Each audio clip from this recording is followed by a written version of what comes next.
My dear Watson, কি ভালো লাগছে তোমার এতদিন পর দেখে। কেমন আছো মিসেস ওয়াটসন? কেমন আছেন? Holmes, good morning. আমরা দুজনেই ভালো আছি। আশা করি ডাক্তারি করতে করতে তুমি আমাদের কেস গুলোর কথা ভুলে যাও। একেবারেই না, বরং আমি তো গতকাল রাতেই আমাদের পুরনো কেস নোটস ঘাঁটছিলাম। তোমার কালেকশনে আর একটা কেস নোটস এর জায়গা হবে কি? নতুন কেস কবে? এই ধরো আজকে। কোথায়? ধরো বার্মিংহাম। যেতে পারবে? নিশ্চয়ই। আর তোমার চেম্বার? আমার প্রতিবেশীও ডাক্তার, কদিনের জন্য সে সামনে নেবে। বেশ বেশ। তোমার কি ঠান্ডা লেগেছিল ওয়াটসন? হ্যাঁ, কিন্তু সে তো বেশ কয়েকদিন আগে। তুমি বুঝলে কি করে? তোমার চটি থেকে। চটি? তোমার চটি জোড়া নতুন, কিন্তু সামনের দিকে সোল দুটোই সামান্য পোড়া দাগ রয়েছে। তার মানে তুমি চটি পরে ফায়ার প্লেসের সামনে, ফায়ার প্লেসের দিকে পা বাড়িয়ে বসেছিলে। জুন মাসে সেটা ঠান্ডা না লেগে থাকলে তুমি কেন করবে ওয়াটসন? ও যা, এটা তো অ্যাবসার্ডলি সিম্পল। যাই হোক, তুমি বার্মিংহাম আসছো তাহলে? একদম, কিন্তু মামলাটা কি? ট্রেনে যেতে যেতে সব শুনবে ওয়াটসন। আপাতত তাড়াতাড়ি করো, আমার মক্কেল বাইরে ক্যারেজ নিয়ে অপেক্ষা করছে। আমি আমার প্রতিবেশীকে একটা চিঠি লিখে জানিয়ে দিলাম যে আমি বেরিয়ে যাচ্ছি, আর তারপর দোতলায় গিয়ে আমার স্ত্রীর সঙ্গে একবার কথা বলেই বেরিয়ে এলাম। বাইরে এসে শার্লক বলল, তোমার প্রতিবেশী ডাক্তার বললে না? হ্যাঁ, কিন্তু দুজনের মধ্যে তোমার পয়সা বেশি। হ্যাঁ, কিন্তু এটা তুমি কি করে বুঝলে? এটা নিশ্চয়ই চটি থেকে নয়। না, এটা সিঁড়ির অবস্থা থেকে। তোমার বাড়ির সিঁড়ি অনেক বেশি ক্ষয়ে গেছে, রোগীদের পায়ে চাপে নিশ্চয়ই।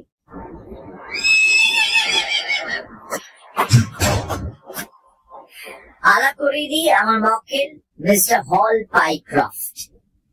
মিস্টার পাইক্রফট আমার বন্ধু এবং সহকারী ডক্টর ওয়াটসন।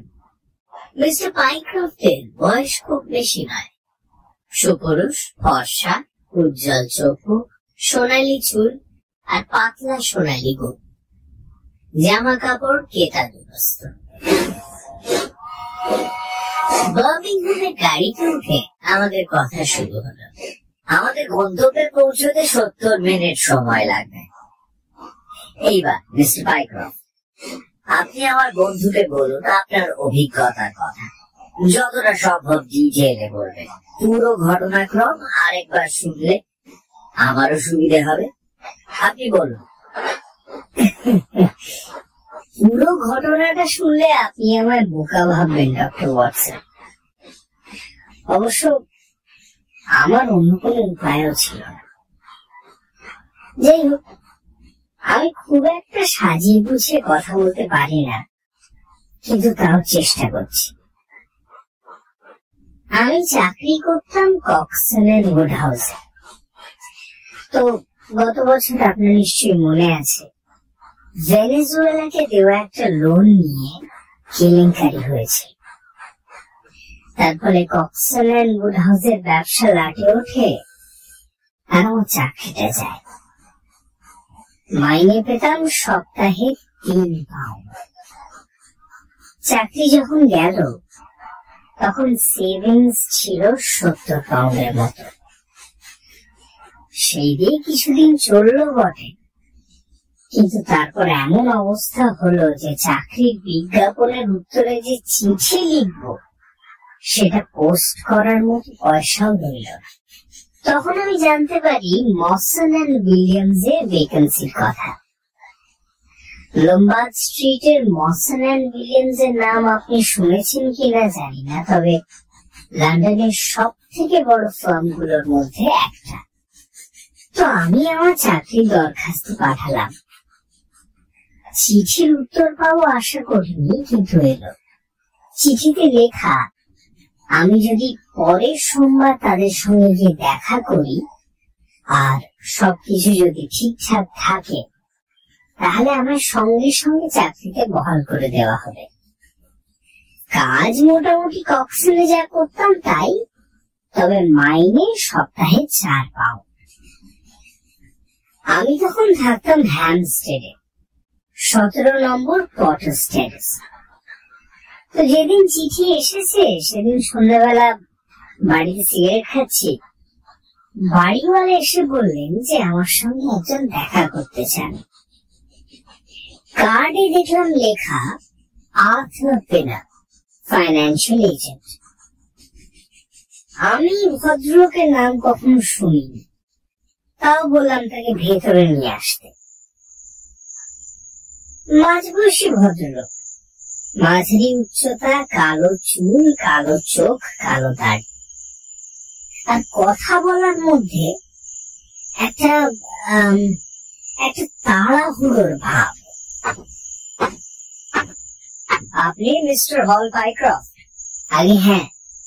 আপনি বসুন না। আপনি কক্সেলের উড হাউসে চাকরি করতেন?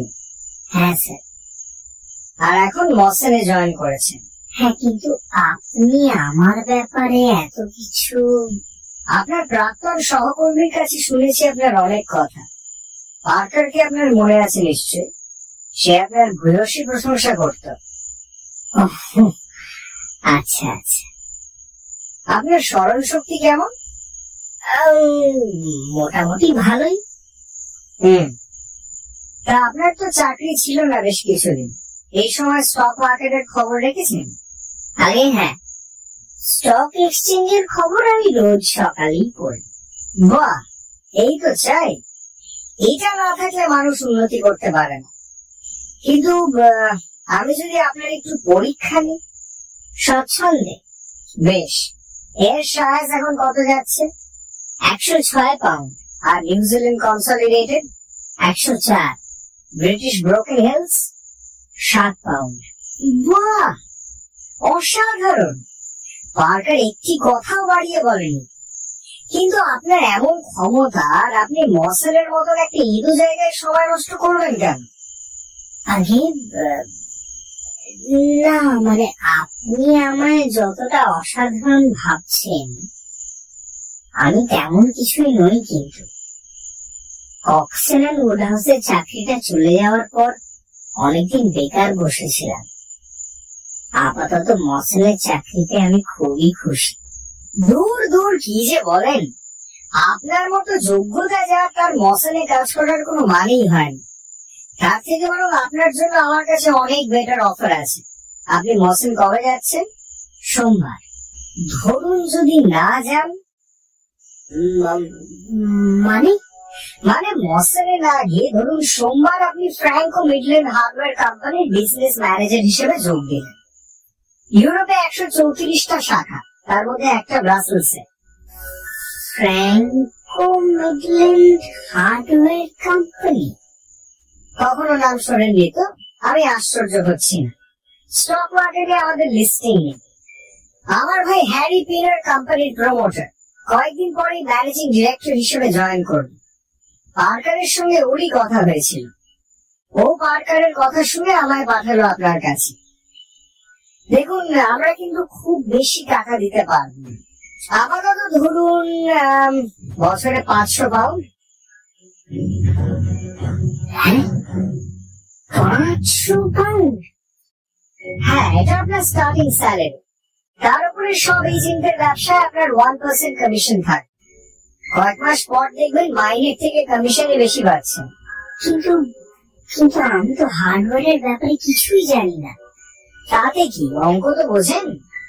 আমি দেখুন, মসেল আমায় বছরে 200 পাউন্ড দেবে বলেছে। টাকাটা আপনি যা বলছেন সে তুলনায় বেশ কম, কিন্তু আপনার কোম্পানির ব্যাপারে তো আমি কিছুই জানি না। বাহ, স্মার্ট! আপনি আমাদের কাজের জন্য একেবারে পারফেক্ট। আপনাকে কথায় ভোলানো যাবে এবং আমরা সেটাই চাই। আপাতত এই ধরুন 100 পাউন্ড। এবং আপনার যদি মনে হয় আপনি Franco Midland Hardware company join করবেন, তাহলে এটা পকেটে পুরে ফেলুন। কুইক। আচ্ছা, ধন্যবাদ ধন্যবাদ। আমায় কবে কাজ শুরু করতে হবে? আপনি একটা কাজ করুন, আগামীকাল বার্মিংহাম চলে আসুন। আমার কাছে একটা চিঠি আছে, সেটা নিয়ে আমার ভাইয়ের কাছে চলে যাবেন। 126B কর্পোরেশন স্ট্রিট, আমাদের টেম্পোরারি অফিস ওখানে। অফকোর্স আমার ভাইকে আপনার অ্যাপয়েন্টমেন্ট কনফার্ম করতে হবে, তবে সেটা সির্ফ ফর্মালিটি। আপনি চাকরি পেয়ে গেছেন ধরে নিন। আমি যে কিভাবে আপনার থাক না ওসব কথা। আপনি বরং একটা কাজ করুন, এই কাগজটা নিন। হ্যাঁ, এটা লিখুন লিখুন। I am perfectly willing to act as business manager to the Franco Midland Hardware Company Limited at a minimum salary of £500.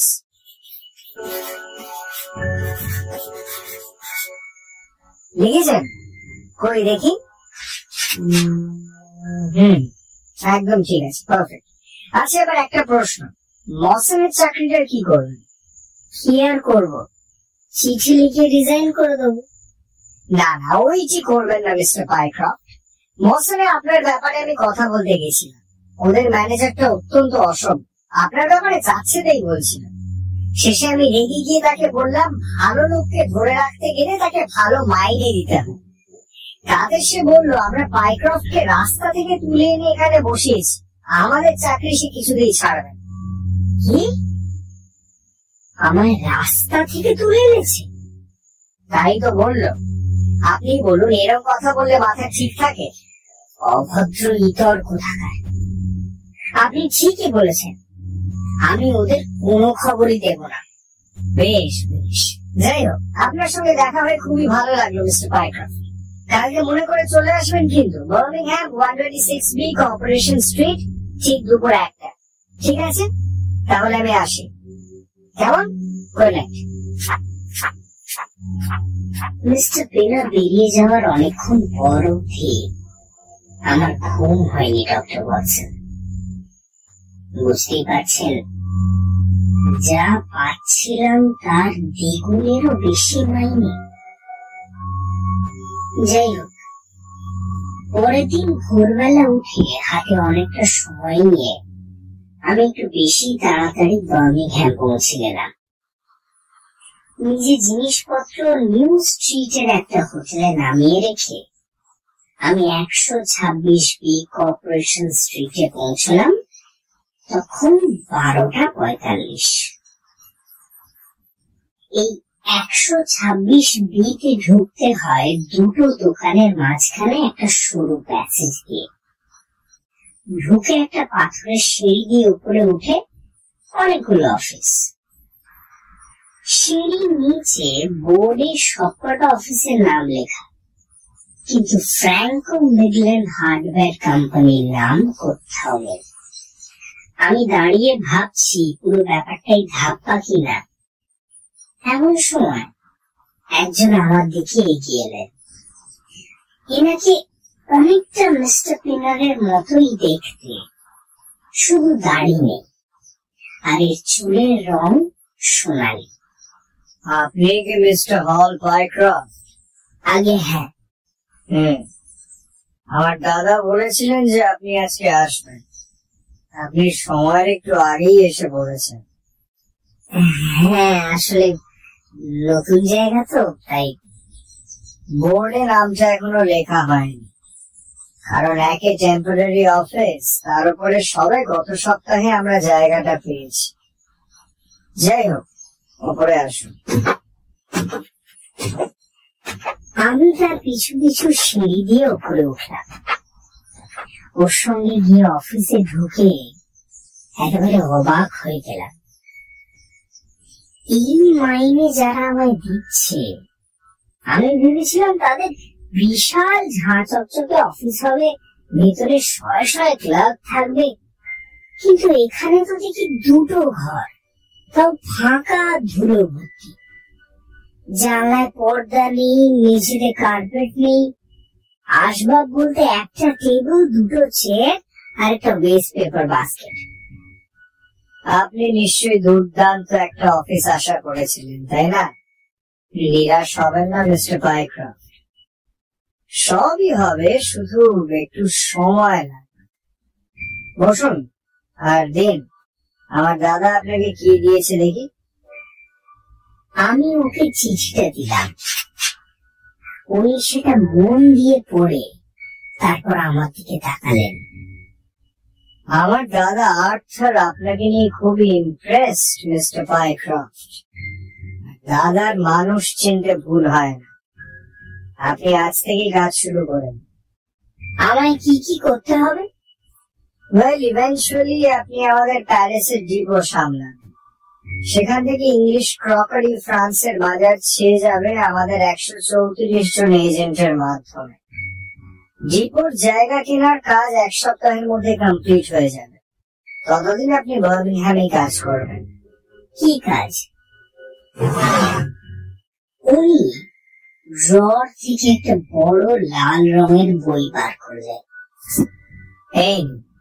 এটা প্যারিসের ডিরেক্টরি।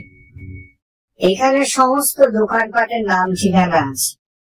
আমি চাই এটা আপনার সঙ্গে নিয়ে যান আর সবকটা হার্ডওয়্যার দোকানের নাম ঠিকানায় দাগ দিয়ে রাখুন। কিন্তু এর জন্য তো ক্লাসিফাইড দেখলেই হয়। সেগুলো ঠিক নির্ভরযোগ্য নয়। ওদের কাজ করার পদ্ধতি আমাদের পদ্ধতির সঙ্গে মেলে না। আপনি এটা নিয়ে যান আর কাজ শুরু করে দিন। সোমবার দুপুরের মধ্যে আমার তালিকাটা চাই, ঠিক আছে? Good day mister Pycroft. ওই গোদা বইটা বগল দাবা করে আমি আমার হোটেলে ফিরলাম। যা দেখলাম তাতে আমার মনে খানিকটা সন্দেহ থেকেই গেল। অফিসের অবস্থা, দেওয়ালে কোম্পানির নাম না থাকা, সবই যেন কেমন একটা। এদিকে চাকরি যে আমি পেয়েছি তা নিয়ে সন্দেহ নেই, কারণ পকেটে 100 পাউন্ডও রয়েছে। কাজে আমি আর দুশ্চিন্তা না করে কাজ শুরু করলাম। কিন্তু গোটা রবিবার কাজ করেও আমি কাজ শেষ করতে পারলাম না। শেষ করতে করতে শুক্রবার, মানে গতকাল অব্দি লেগে গেল। আমি ভেবেছিলাম হ্যারি টেলর বোধহয় রাগ করবেন, কিন্তু দেখলাম তিনি একেবারেই এড়িতে যাননি। অনেক ধন্যবাদ মিস্টার পাইক্রফট। এটা যে কতটা কঠিন কাজ সেটা আমি ঠিক বুঝতে পারিনি। আচ্ছা, এবার আমি কি করব? এবার ফার্নিচারের দোকানের তালিকা তৈরি করুন, কারণ সেখানেও ক্রকারি বিক্রি হয়। বেশি তাড়া নেই, ধীরে সুস্থেই কাজ করুন। আগামীকাল সন্ধ্যে 7টায় এসে আমায় জানিয়ে যাবেন কত দূর এগোলেন, ঠিক আছে? হ্যারি টেলর যখন হাসলেন তখন আমি একটা জিনিস লক্ষ্য করে চমকে গেলাম। ওর উপরের পাটির একটা দাঁত সোনা দিয়ে বাঁধানো। আমার সঙ্গে সঙ্গে মনে পড়ল আর্থার পিনারেরও ওই একই দাঁত একই ভাবে বাঁধানো ছিল। হ্যাঁ, দুই ভাইয়ের মধ্যে মিল তো থাকবেই, কিন্তু তাই বলে এক দাঁত একই ভাবে বাঁধানো। সেদিন আমি হোটেলে ফিরে ঘুমোতে পারিনি। সারা রাত ধরে ভেবেছি যে এটা কি হচ্ছে। দুই ভাইকে দেখতে একরকম, দুজনের গলা একরকম, তার উপরে ওই দাঁত। তাহলে কি পেনা আসলে দুজন নয়, একজন? কিন্তু সে তাহলে আমায় বার্মিংহাম থেকে লন্ডন কেন পাঠালো? নিজেই নিজেকে চিঠি কেন লিখলো? কিছুই বুঝতে পারছিলাম না। আর তখনই আমার মনে হলো, এই রহস্যের কিনারা যদি কেউ করতে পারেন, তিনি একমাত্র শার্লক হোমস। শার্লক গা এলিয়ে বসে আমার দিকে তাকালো। বেশ ইন্টারেস্টিং, তাই না ওয়াটসন? ইন্টারেস্টিং। আমার মনে হয় মিস্টার পিনারের সঙ্গে একবার দেখা করতে পারলে খুব ভালো হয়। কিন্তু কিভাবে? মানে তিনি আমাদের সঙ্গে দেখা করবেন কেন? খুবই সহজ। আমি বলবো আপনারা দুজন আমার বন্ধু, চাকরি খুঁজছেন, আর তাই আমি আপনাদের ম্যানেজিং ডিরেক্টরের সঙ্গে দেখা করতে নিয়ে এসেছি। বাহ, পারফেক্ট। ভদ্রলোককে একবার চাক্ষুষ দেখতে হবে। এরপরে যতক্ষণ আমরা নিউ স্ট্রিট পৌঁছলাম, শার্লক আর কোনো কথা বলল না। সেদিন সন্ধ্যে 7টা নাগাদ আমরা 3 জন কর্পোরেশন স্ট্রিট পৌঁছলাম। সময়ের আগে এসে লাভ নেই, অফিসে কেউই থাকে না। উনি শুধু আমার সঙ্গে দেখা করতেই অফিসে আসেন। ও, এটা বেশ ইঙ্গিতবহ। আসার সময় যদিও হয়ে গেছে। ওই যে দেখুন ওই যে যাচ্ছেন। মিস্টার পাইক্রফট যার দিকে আঙুল দেখালেন তিনি একজন বেটে খাটো কেতাদুরস্ত মানুষ, গায়ের রং ময়লা, রাস্তা দিয়ে হন্তদন্ত হয়ে হেঁটে চলেছেন। রাস্তায় দাঁড়িয়ে একটা খবরের কাগজ কিনলেন আর তারপর 126B এর গলির মধ্যে ঢুকে গেলেন। অফিসে ঢুকলেন। আসুন, আমার সঙ্গে আসুন। পাইক্রফটের পেছন পেছন আমরাও সিঁড়ি দিয়ে উঠলাম। দরজায় টোকা দিতে ভেতর থেকে শোনা গেল একটা গলা, কারেন। ভেতরে ঢুকে দেখলাম মিস্টার পাইক্রফট যেমনটি বলেছিলেন অফিসের ঠিক তেমন অবস্থা। 2টি চেয়ারের মধ্যে একটিতে বসে রয়েছেন আমরা একটু আগেই রাস্তায় যাকে দেখলাম তিনি। কিন্তু তার মুখ দেখে আমি চমকে গেলাম। কপালে ঘাম, ফ্যাকাশে গাল, চোখ বিস্ফারিত, যেন ভূত দেখেছেন। আপনার কি শরীর খারাপ মিস্টার ফেলার? হ্যাঁ, না, হ্যাঁ, মানে আমি ভালো নেই। আপনার সঙ্গে এরা কারা? এরা আমার বন্ধু। মিস্টার হ্যারিস বার্মানসিতে থাকেন আর মিস্টার প্রাইস এখানে লন্ডনে। দুজনেই অভিজ্ঞ মানুষ, কিন্তু দুজনেরই চাকরির প্রয়োজন। তাই ভাবলাম আপনার সঙ্গে একবার দেখা করাতে নিয়ে আসি। হ্যাঁ, ও আচ্ছা, তা ভালো করেছেন। ভালো। আপনি কি করেন মিস্টার হ্যারিস? আমি অ্যাকাউন্টেন্ট। আর আপনি মিস্টার প্রাইস? আমি ক্লার্ক স্যার। বাহ বাহ, আপনাদের ব্যবস্থা আমি করে দিতে পারবো বলেই মনে হচ্ছে, কিন্তু এখন আপনারা একটু আসুন। আমার একটু একা থাকা দরকার। কিন্তু আপনি যে আমায় গতকাল বললেন আপনার সঙ্গে দেখা করতে আমি বলেছিলাম বুঝি? আচ্ছা, হ্যাঁ, হ্যাঁ, কয়েকটা কথা বলার, কিন্তু আমার একটু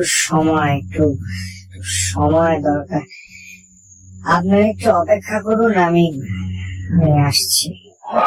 এই বলে ভদ্রলোক চেয়ার থেকে উঠে আমাদের উল্টো দিকের একটা দরজা দিয়ে বেরিয়ে গেলেন। পালাচ্ছেন নাকি? অসম্ভব। এই অফিস থেকে বেরোনোর একটাই দরজা, যেটা দিয়ে আমরা ঢুকলাম। উনি যে দরজা দিয়ে বেরোলেন সেটা পাশের ঘরে, আর ওই ঘর থেকে বেরোনোর আর কোনো রাস্তা নেই। শার্লক একটা কিছু বলতে যাচ্ছিল, কিন্তু তার আগে একটা শব্দে আমাদের সকলে কান খাড়া হয়ে গেল, যেন কাঠের কোন জিনিসে চাড় দেওয়ার শব্দ। একবার, দুবার, আর শব্দটা আসছে পাশের ঘর থেকে। ওই ঘরে আসবাব কিছু আছে। গতকাল যখন এসেছিলাম ফাঁকাই ছিল, কিন্তু তাহলে শব্দটা কিসে? আমরা কথা বলতে বলতেই ঘর থেকে আরো শব্দ শুনতে পেলাম। এবার চাপা গলার শব্দ, আর তার সঙ্গে কাঠের কোন জিনিসের ওপর দ্রুত পা ঠোকার শব্দ। সর্বনাশ! ওয়াটসন, দরজা ভাঙতে হবে তাড়াতাড়ি। আমি আর শার্লক দুজনে একসঙ্গে দরজায় গায়ে সমস্ত শক্তি দিয়ে ধাক্কা দিতে লাগলাম। তৃতীয় ধাক্কাতে তিন সমেত দরজা খুলে গেল। আমাদের সামনে একটা ফাঁকা ঘর। কিন্তু মিস্টার পিনার গেলেন কোথায়? আমি বুঝে ওঠার আগে শার্লক লাফিয়ে গিয়ে গেল। ঘরে ঢোকার দরজার ডান পাশে আরেকটি দরজা, সেটা খুলে দেখা গেল সেটা একটা ক্লজেট, এবং তার ভেতরে সিলিং থেকে ঝুলছে ফ্র্যাঙ্কো মিডল্যান্ড হার্ডওয়্যার কোম্পানির ম্যানেজিং ডিরেক্টর। তিনি তখন জীবিত ছিলেন। আমরা তিনজনে মিলে তাকে নামিয়ে পাশের ঘরে নিয়ে গিয়ে মেঝেতে শুইয়ে দিলাম। কি মনে হচ্ছে ওয়াটসন? খুব জোর বেঁচে গেছে নির্যাত্রায়। পুলিশে খবর দেবে তো নাকি? সে তো দিতেই হবে, কিন্তু তার আগে কি বলবো সেটা তো একটু বুঝিয়ে নেওয়া দরকার। আমি তো কিছুই বুঝতে পারছি না।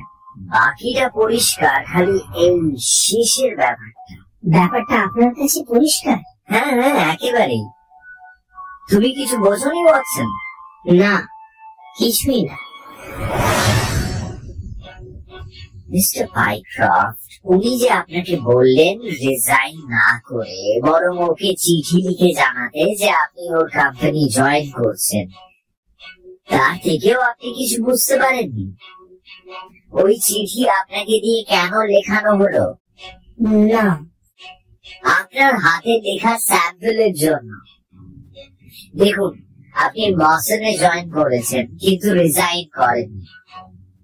তারা আপনাকে কখনো দেখেনি, সব কথা হয়েছে চিঠি মারফত।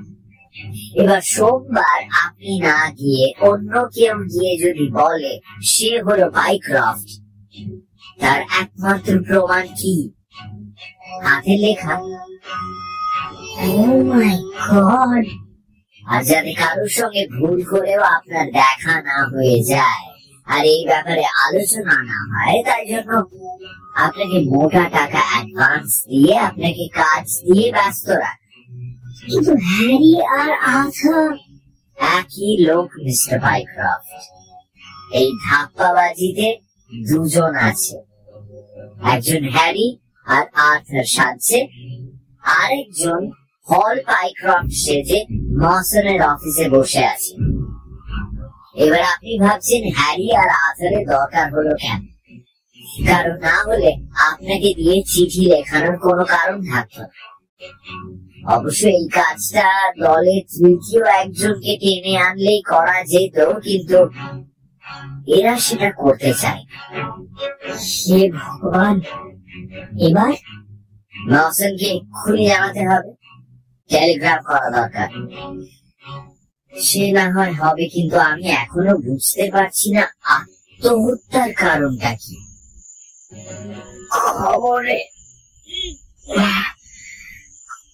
খবরের কাগজ। আমরা চমকে পেছন দিকে তাকিয়ে দেখি মিস্টার পিনারের জ্ঞান ফিরেছে। তিনি উঠে বসার চেষ্টা করছেন। অফকোর্স, খবরের কাগজ। আমার আগেই মাথায় আসা উচিত ছিল। লন্ডনের কাগজ, ইভিনিং স্ট্যান্ডার্ড। ও, এই দেখো ওয়াটসন, মসন অ্যান্ড উইলিয়ামস এর ডাকাতি, খুন, ধরা পড়ল ডাকাত। শার্লকের হাত থেকে কাগজটা নিয়ে আমি পড়তে শুরু করলাম। আজ দুপুরে একটি দুঃসাহসিক ডাকাতি এবং খুনের ঘটনা ঘটেছে মসন অ্যান্ড উইলিয়ামস এর দপ্তরে। পাঠকরা জানেন যে মসন অ্যান্ড উইলিয়ামস এ কোটি কোটি পাউন্ডের সিকিউরিটিজ গচ্ছিত থাকে, সেই কারণে সেখানে সর্বক্ষণ সশস্ত্র রক্ষীও থাকে। গত সপ্তাহে হল পাইক্রফট নামে এক ক্লার্ককে মসন অ্যান্ড উইলিয়ামস এর চাকরিতে বহাল করা হয়, কিন্তু তার জায়গায় যিনি চাকরিতে ঢোকেন তিনি কুখ্যাত চোর বেডিংটন। বেডিংটন এবং তার ভাই কিছুদিন আগেই 5 বছরের সাজা কাটিয়ে জেল থেকে ছাড়া পেয়েছিলেন। মসন অ্যান্ড উইলিয়ামসে ঢুকে বেডিংটন সেখানকার ভল্টের চাবি নকল করে নিতে সক্ষম হন। শনিবার মসন অ্যান্ড উইলিয়ামস দুপুর 12টায় বন্ধ হয়।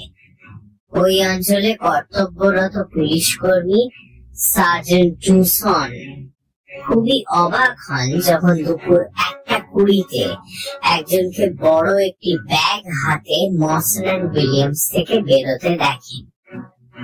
তিনি তার পিছু নেন এবং কনস্টেবল পলকের সাহায্যে তাকে গ্রেপ্তার করেন। গ্রেপ্তার করে বেডিংটনের ব্যাগ তল্লাশ করলে তার ভেতর থেকে পাওয়া যায় প্রায় 1,00,000 পাউন্ডের মার্কিন রেলওয়ে বন্ড এবং একাধিক অন্যান্য কোম্পানির দলিল। বাবা! মসন অ্যান্ড উইলিয়ামস এর রক্ষীর মৃতদেহ পাওয়া যায় তাদের ভল্টের ভেতরে। ফায়ার প্লেসের পোকার দিয়ে তার মাথায় বাড়ি মেরে তাকে খুন করা হয়েছে। পুলিশের আন্দাজ বেডিংটন কোনো অছিলায় বন্ধ হয়ে যাওয়ার পর মসন অ্যান্ড উইলিয়ামসে ঢোকে, তারপর রক্ষীকে খুন করে ভল্টের ভেতর থেকে বন্ড, দলিল ইত্যাদি চুরি করে পালানোর চেষ্টা করে।